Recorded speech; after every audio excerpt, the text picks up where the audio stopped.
அடுத்தவர்களை விமர்சனம் செய்பவர்களா நீங்கள்? இந்த வீடியோ உங்களுக்கு தான். ஹாய் ஹலோ வியூவர்ஸ், நான் உங்கள் லக்கி ஃபாத்திமா. இந்த வீடியோ உளவியல் அடிப்படையானது, சைக்காலஜிக்கல் ஒரு வீடியோ. இப்போ இதை பேசுகிறதுக்கு என்ன தகுதின்னு கேட்டு வருவாங்க. நான் வந்து ஒரு கவுன்சிலர் ஆகிறதுக்கு படிச்சிட்ருக்கிறேன், ஒரு டிகிரி செஞ்சிட்ருக்கிறேன். இப்போ இன்னொரு 2 வருஷத்தில் அந்த எம்பிஷன் நிறைவேறிடும். நான் டிகிரி எடுத்த பிறகு அதை காட்டுறேன், நான் வியூவர்ஸ்க்கு காட்டுறேன். அதுதான் என்ன சர்டிஃபிகேட்டு அது காட்டிலும் அதுக்குரிய தகுதி இருக்கிறனால தான் பேசுகிறேன். உளவியல் ரீதியான ஒரு பதிவு என்னன்னு சொன்னால், இப்போ நாங்கள் வந்து பார்க்குறோம் ஒரு சம்பவத்தை சொல்லியே சொல்கிறேன் நான். இப்போ நாங்கள் வந்து இந்த வீடியோ ஒன்று கொஞ்ச நாளாக பார்த்துட்ருக்கிறோம். ஒரு சகோதரியத்தான் எல்லாரும் விமர்சிக்கிறாங்க. அதுவும் முக்கியமாக விமர்சனம் செய்கிறது வந்து எங்களோட முஸ்லீம் சகோதரர்கள் சகோதரிகள் மற்ற மதத்தவங்களும் செய்கிறாங்க.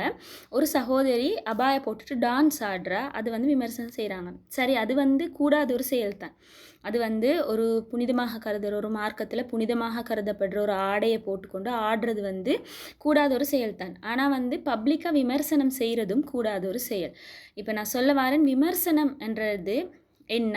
விமர்சனம் நாங்கள் செய்கிறது சரியா பிழையா?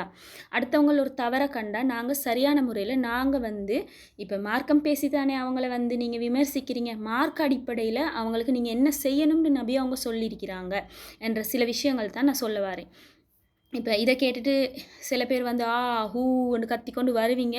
எனக்கும் கமெண்ட் செக்ஷனில் பிரச்சனை இல்லை.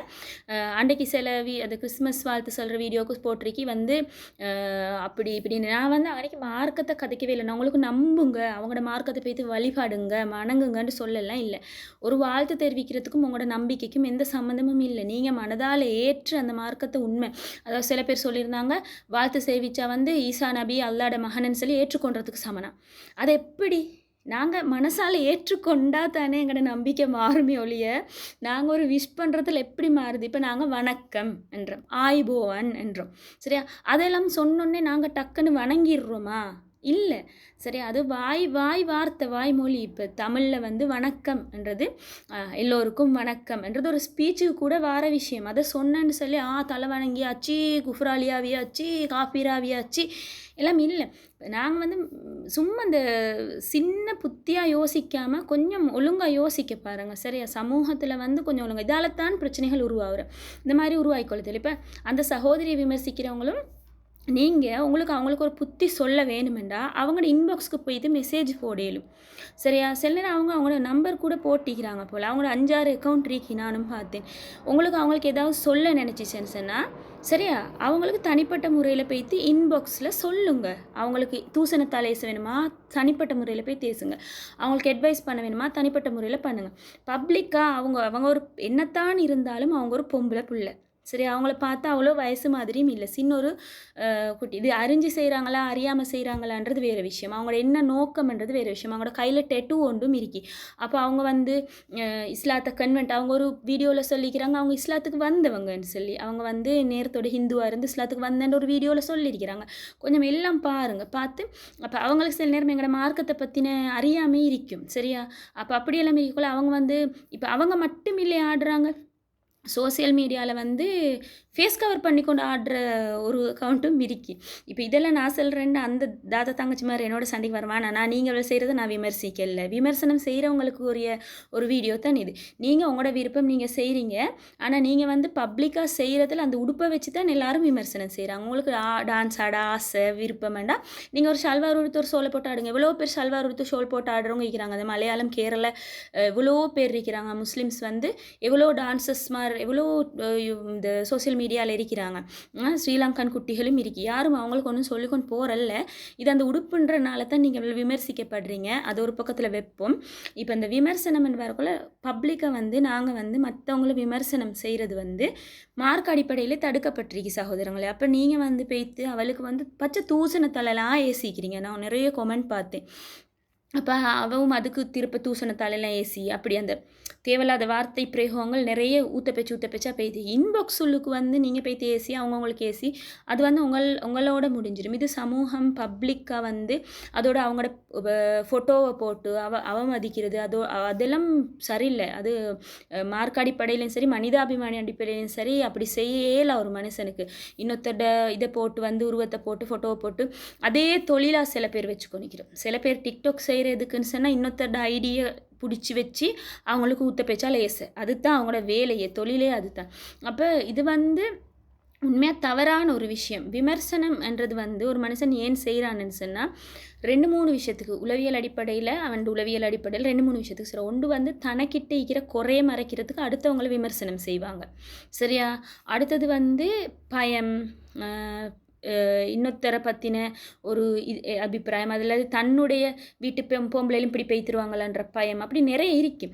அப்போ வந்து விமர்சனம் அவங்களுக்கு நீங்கள் புத்தி சொல்லணும்னு நினச்சி, நீங்கள் உண்மையான ஒரு முஸ்லீம் சகோதரராக இருந்தால் அந்த தங்கச்சிக்கு உண்மையாக நீங்கள் புத்தி சொல்ல வேணும்னு நினச்சா, நீங்கள் உண்மையான ஒரு முஸ்லீம் சகோதரர் இருந்தால் அவங்களோட இன்பாக்ஸில் போய்த்து அவங்களுக்கு சொல்லி கொடுங்க.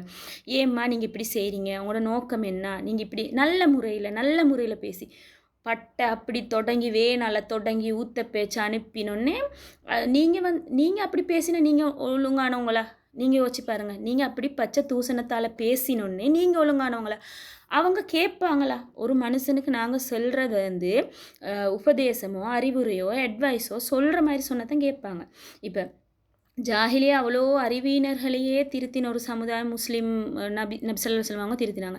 அவங்க எங்கள் சரி தூசண வார்த்தை பாவிச்சிக்கிறாங்களா? எங்கள் சரி தூசண வார்த்தை அவங்களுக்கு எவ்வளோ அநியாயம் செஞ்சவங்க இருக்கி, சொல்ல கேட்காதவங்க இருக்கி, அவங்களுக்கு கூட ஊற்றப்பிச்சு குப்பை கொட்டின மனுஷியை கூட நோய் பிடிச்ச நேரம் போய் பார்த்தவங்க நபி ஸல்லல்லாஹு அலைஹி வஸல்லம். அவங்க அப்படி அழகான வழிகாட்டலில் இருந்து கொண்டு எதுக்கு தூசணம் பேசி திரியிறீங்க? தூசணத்தால் ஒரு பொம்பளை கேசும் போது நீங்கள் யோசிங்க. அந்த எனக்கு உண்மைக்கு அவட கமெண்ட்ஸ் அது இதெல்லாம் நிறைய பார்க்கல எனக்கு பாவம் இருந்துச்சு. என்னத்தான் இருந்தாலும் ஒரு பொம்பளை புள்ள, சரியா? எங்களுக்கும் சகோதரிகள் ரீக்கி, குடும்பங்களில் சகோதரிகள் ரீக்கி, பிள்ளைகள் ரீக்கி.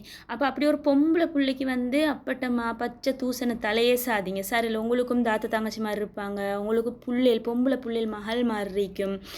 எங்களுக்கு சொல்லலாம் நாளைக்கு என்ன நடக்கும்ன்றது எங்களுக்கு சொல்லலாம் சகோதரங்களே. இப்போ நான் இப்படி சொல்கிறேன்னா அவள் வந்து நான் மோட்டிவேட் பண்ணலை, அவள் செய்கிற சரின்னு சொல்லலைண்ணா. அவட பக்கத்தில் என்ன நியாயம் இருக்கின்றது எங்களுக்கு தெரியா. அதோட அவள் அப்படி செய்கிறதுக்குரிய நோக்கம் என்னன்றதும் தெரியா, எதுக்கு அப்படி செய்கிறான்றதும் தெரியா. அவளுக்கு வந்து அறியாமையில் செய்கிறாவா, அறிஞ்சு வேணுமென்று கேவலப்படுத்த செய்கிறாவா, அது ஒன்றும் எங்களுக்கு தெரியாமல் வந்து எங்களுக்கு எதையுமே கதைக்கலாம். நாங்கள் ஒன்று யோசிக்கணும். இப்போ நீங்கள் இன்றைக்கு இன்னொருத்தர வேணான்னு சொல்லி ஒருத்தரை சொல்லி கேவலப்படுத்துறீங்களே, நாளைக்கு வந்து உங்களோட குடும்பத்தில் உள்ள ஒருத்தருக்கு அந்த நிலைமை வந்துட்டுச்சுன்னா எங்களுக்கு சொல்லலாம் பிரதர்ஸ். நாளைக்கு வந்து சமூகத்தில் என்ன நடக்கும் எது நடக்கும். இப்போ இதில் நிறைய இந்த உத்த பேச்சால் மற்ற பொம்பளைகளுக்கு ஏசுகிற நானமார் தம்பிமார் மிச்சம் ஃபாரின்ல இருக்கிறாக்கள். உங்களோட வைஃப்மார் சில நேரம் உங்களோட்டு தூரத்தில் இருப்பாங்க, சரியா? நான் சொல்கிறேன் தவறாக நினைக்க வேணா. இந்த சந்தர்ப்பம் இதே மாதிரி ஒரு பிரச்சனை உங்களோட குடும்பத்துக்கு வந்துச்சுன்னு சொன்னால் நீங்கள் அந்த பொம்பளைக்கு அப்படி ஏசுவீங்களா? சரியா? உங்களோட மகளுக்கு நீங்கள் அந்த வார்த்தை பயன்படுத்துவீங்களா? இன்னொருத்தர் வந்து உங்களோட மகளை பார்த்து அப்படி சொன்னால் நீங்கள் அதை ஏற்றுக்கொள்வீங்களா? அவள் யாரை வருன்னு எனக்கு தெரியா, அந்த தங்கச்சி யாரை வருன்னு எனக்கு தெரியா, எந்த நாடுன்னு எனக்கு தெரியா. பருவா கேட்டுக்கொண்டு வந்துடுவானா நீங்கள் அவள் உங்களோட சொந்தமாண்டு அப்படி ஒருத்தர் பேச பைத்து அவள் உங்களோட சொந்தமாண்டு கேட்டும் இருக்கி. எனக்கு தேவையில்லண்டு இருக்கேல. இது வந்து விமர்சனம்ன்றது வந்து பொல்லாத ஒரு விஷயம். அதுக்காகத்தான் நான் அந்த அவேர்னஸ் வீடியோ போடுறது, விழிப்புணர்வு. அதாவது வந்து இப்படி செய்கிற பெண்களும் யோசிச்சுக்கோங்க. நீங்கள் சரியான ஒரு விஷயம் செஞ்சு, அதாவது நீங்கள் சமூகத்துக்கு நல்ல விஷயத்த கொடுக்குறீங்க, அப்போ உங்களுக்கு விமர்சனம் வருது. இல்லை நீங்கள் வந்து இப்போ தேவையில்லாத ஒரு விஷயம் இல்லாமல் சும்மா ஒரு பாட்டுக்கு ஒரு ஆக்ஷன் போடுறது, நீங்கள் வேற ஒரு உடுப்பு எடுத்துக்கொண்டு டான்ஸ் ஆடுறது, அதுக்கு விமர்சிச்சு கொண்டு வந்தால் நீங்கள் அதை கணக்கும் எடுக்காதீங்க, பேய்த்துருங்க. ஆனால் இப்போ இப்படி செய்கிற நேரம் விமர்சிக்கிறது. அப்போ அந்த புள்ள வந்து ஆபாச பாட்டெல்லாம் படித்து அபாயம் எடுத்துக்கொண்டு டான்ஸ் ஆடுது. அதுதான் காரணம். விமர்சிக்கிறவங்களுக்கு குறை சொல்லோ மேலே அதை கட்டி பிடிக்க சொல்லுது, அதை சொல்லுது, இது சொல்லுது. அப்போ அது தெரிஞ்சு செய்தா தெரியாமல் செய்தான்ற தெரியும். அப்போ அந்த பிள்ளைக்கு என்ன பிரச்சனைன்றது உளவியல் ரீதியாக நாங்கள் சிந்திக்க வேணும். அதை நாங்கள் தனிப்பட்ட முறையில் அந்த பிள்ளைகிட்ட கேட்டு அந்த பிள்ளைக்குரிய ஒரு ஆறுதல் அமைஞ்சு அந்த பிள்ளைகிட்ட சரிய தவற சுட்டி காட்டி இதாக்குறதே ஒரு பொம்பளை பிள்ளைய சமூக வலைதளத்தில் சோசியல் மீடியாவில் போட்டு கேவலப்படுத்துறது வந்து கெட்ட செயல்.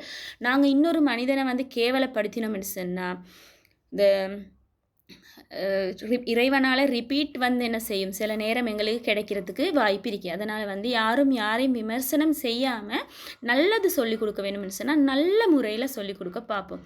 அதுதான் சரி. இப்போ நான் கூட நல்லா தான் இது பேசினேன், இதுக்கான பிரச்சனை ஏற்றி கொண்டு வரவானா தயவு செஞ்சு, ஓகே?